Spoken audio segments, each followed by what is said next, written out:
Ustadz, qadarullah, ana punya banyak karyawan. Kenapa dia nggak mengatakan alhamdulillah, ana punya banyak karyawan? Karena semuanya itu dengan takdir Allah. Tapi qadarullah itu lebih disebutkan, yang Nabi anjurkan itu kalau kita kena musibah. Qadarullah Ustadz, ana ketemu antum. Musibah ini. Dia akhirnya ana merasa, loh ini musibah ketemu anak antum. Jadi katakan alhamdulillah, ketika nikmat katakan alhamdulillah. Tidak ada dalam catatan Allah yang apa ya istilahnya? Bahasa Arabnya itu sudfah. Sudfah itu apa sudfah artinya jemaah? Ana minum dulu jemaah, bismillah. Alhamdulillah, kebetulan.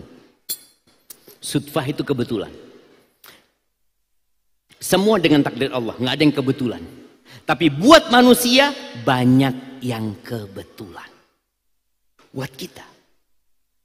Maka ketika antum ngomong, ya Allah kebetulan anak ketemu sama antum ya, anak titipan nih. Maksud kebetulan dalam kamus manusia ini sesuatu yang tidak direncanakan. Itu maksudnya kebetulan.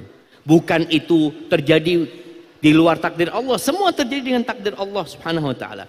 Hanya Nabi SAW menjelaskan, fa in asabaka syai', kalau engkau tertimpa musibah, fala taqul, jangan mengatakan andai kata aku berbuat ini, andai kata aku berbuat ini, jangan. Tapi katakan qadarullah wa ma syaa fa'al. Itu udah takdir Allah dan Allah berbuat apa yang dia kehendaki. Maka kadangkala sebagian orang menggunakan qadarullah ini sebagai pengganti kebetulan. Karena dia nggak ingin ngomong kebetulan, maka dia ngomongnya qadarullah. Katakan kebetulan nggak apa-apa, itu menurut kita. Tapi dalam catatan Allah itu sudah takdir Allah subhanahu wa ta'ala. Dan ketika antum ngomong seperti ini, katakan alhamdulillah ana punya banyak karyawan. Sebagai bentuk syukur kepada Allah subhanahu wa ta'ala. Dan kalau menasehati, suka di depan yang lain. Dengan tujuan biar semuanya bisa dengar nasihat ana. Bagaimana hukumnya ya Ustadz? Tadi kita sebutkan tentang 3 orang yang melakukan kesalahan. Fatal kesalahan. Karena Nabi setelah mengatakan kenapa ada yang mengatakan ini dan itu, di akhir dari nasihat Rasul SAW beliau mengatakan, faman raghiba an sunnati falaysa minni. Barang siapa yang tidak suka dengan sunnahku bukan dari golonganku. Bayangin.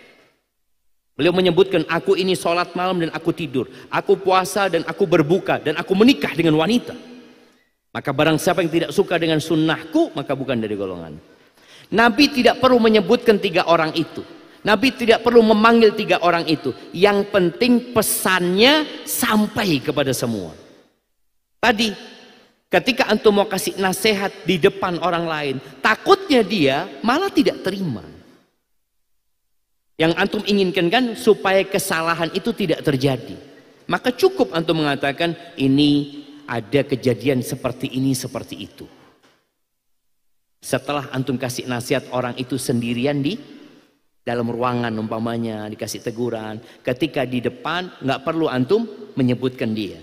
Tapi sampaikan ada fulan, bukan nggak perlu ada fulan.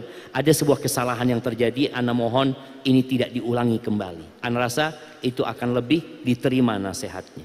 Barakallahu fikum.